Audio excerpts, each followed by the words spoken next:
Bismillah ar-Rahman ar-Rahim. Mr. Prime Minister, Excellencies, Foreign Secretary, Mr. First Vice President, Second Vice President, members of the Cabinet, all distinguished colleagues. Mr. Prime Minister, it's a singular honor to be virtually with you on this auspicious occasion. Your attention to Afghanistan and your offer of gifts of life and livelihood to the people of Kabul and Afghanistan symbolizes the values of decency, democracy, humanity, mutual interest, mutual respect, and mutual trust in our interdependent world. First of all, let me express the deepest sympathies of the Afghan people and government on the adverse impacts of COVID-19 on the lives and livelihoods of people of India. We are confident that with your stewardship, India would once again overcome this great adversity and be again an engine of growth of Asia and the world. Your decision to provide us with 500,000 doses of the vaccine at this critical time when Indians themselves are looking for every single vaccine could not be a greater gift. These doses will be administered to our frontline health workers, our heroic security forces, and vulnerable people. We cherish this act of exceptional generosity. Shatoot. How do Kabulis measure the relative value of gold and snow? By our proverb, may Kabul be without gold, but not without snow. With Shatoot Dam, Kabul's snow and rain will be harnessed to quench the thirst of around 2 million citizens through provision of water security. Shatoot will inject sufficient water into Kabul River to make it once again a hub of greenery, reforestation, entertainment, and art and craft. With Shatoot Reservoir and solar pumps, we'll be able to implement our vision of restoring Kabul to the natural beauty that captivated the imagination of Babur and generations of renowned poets across the millennia. On behalf of the people of Kabul and Afghanistan, let me thank you and the great people of India for offering the gift of water, flowing life to us in addition to the gift of the vaccines. Your assistance, Mr. Prime Minister, under your leadership, over $3 billion contribution has been made to Afghanistan, and its uniqueness is that 90% of this assistance is on budget. It reflects our priorities. It provides the foundations of Afghanistan's democratic stability and prosperity. You've come, India's assistance is now iconically marked on our landscape, from Salma Dam to the transmission lines to the Parliament of Afghanistan, a symbol of our democracy, to hundreds of projects that have dealt and changed the lives of people, but particularly in the area of human capital. 1,000 scholarships per year. Now 16,000 Afghans are studying in India. Each of these is linking hundreds of thousands, and the ties that we have had across millennia now are multiplied billionfold. We thank you deeply, but in addition, India has been a partner, a true partner in development. The air corridor, Mr. Prime Minister, that you and I discussed in a meeting in Delhi was translated within a year into something that has made the confidence of the Afghan private sector great, Now, thanks to that initiative and your support, the air corridor is covering over 50 countries. The land corridor, Chabahar to Zaranj and on, is again a symbol of great fortitude, and let me pay tribute to Indian engineers, Indian companies, and Indian diplomats and civil servants who've spared no effort in making these great projects realized. Zaranj, when I was finance minister and we discussed the road from Zaranj to Dilaram, was a backwater. The entire population of it was less than 8,000.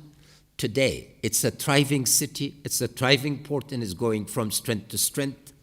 I cannot count each one of these, but I just want to say that Tagore, we would like to thank Tagore again for having given the Indian people the image of Kabuliwala. And today, on behalf of Kabuliwalas, I would like to say a great thank you to you. Let me just turn to the wider picture in the role of India in this particular context. Mr. Prime Minister, we're in an open moment of history, a moment of great opportunity and simultaneously, unfortunately, great threat and peril. The opportunity is that with the type of political imagination that you've displayed, South Asia can see the full potential of cooperation and advantage of connectivity, and Asia can be made. And once again, after several hundred years, the most dynamic economic region of the world. A sovereign, democratic, united Afghanistan is essential to Asia's prosperity, connectivity, and stability. I want to thank you from the bottom of my heart on behalf of the people of Afghanistan and my colleagues in the government for your principled support for the end state of a sovereign, democratic, united Afghanistan, an Afghanistan that would truly enjoy permanent peace, stability, democratic stability, and be sovereign. Sovereignty means that we must have the right to form our partnerships, and those partnerships, as I indicated, flow from values. Peace is the central desire of the Afghan people, and there's a consensus both nationally and within the state to seek peace. But that peace must be a peace that ends violence, not becomes a preface in a chapter to another tragedy. The tragedies of the past must serve as lessons to us so we do not repeat history. In there lies the role of Indian diplomacy. I would like to thank Foreign Minister Jaishankar and Foreign Minister Eacmar for their very close collaboration, because this is the moment where regional consensus and international consensus on the need for guarantees for a stable and prosperous Afghanistan are essential. We must ask the world to ask all stakeholders to respect the rules of sovereignty and international relations, stop giving sanctuaries, and stop interfering in the affairs of their neighbors. The peril, Mr. Prime Minister, lies in misunderstanding this moment. Peace in Afghanistan is within grasp if parties and their backers in the Taliban embrace a true political solution. But Afghans will not submit to surrender. And it must be understood that our heroic security forces are not defeated, and neither if we lost our will or capacity for serving our people. Should, God forbid, Afghanistan be plunged into uncertainty, the consequences for the region and the world will be dire. The Afghan Defense and Security Forces, the people of Afghanistan, and the government of Afghanistan are the first line of defense for democracy, for stability, and for security. And here, our submission with you is that terrorism must be seen as a full ecosystem, not a series of isolated individuals or groups. This is a destructive force that threatens the future that you and I and all people of goodwill are trying to bring. We must contain this because our long history of millennia of connectivity between Afghanistan and India is one of dialogue, civilizational engagement, tolerance, networks that brings us together. The end state that we seek, again, Mr. Prime Minister, is to serve once again as a roundabout in Asia, as a gate to India that has been our title for centuries, and as a platform for cooperation. Afghanistan seeks maximum number of friends and does not want to be part of the false quarrels. But we stand for principle, we stand for decency, we stand for democracy, and we stand for connectivity.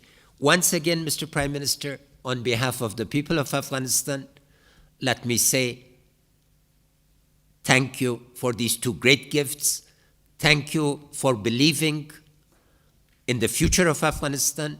Thank you for your support for an Afghanistan that would be thriving in a hub with India's great support and with your personal attention in a moment when we know every moment is taken to save lives and livelihoods. We greatly appreciate your presence here and take the inauguration of this project as an omen for many more things that we will do in common. Thank you.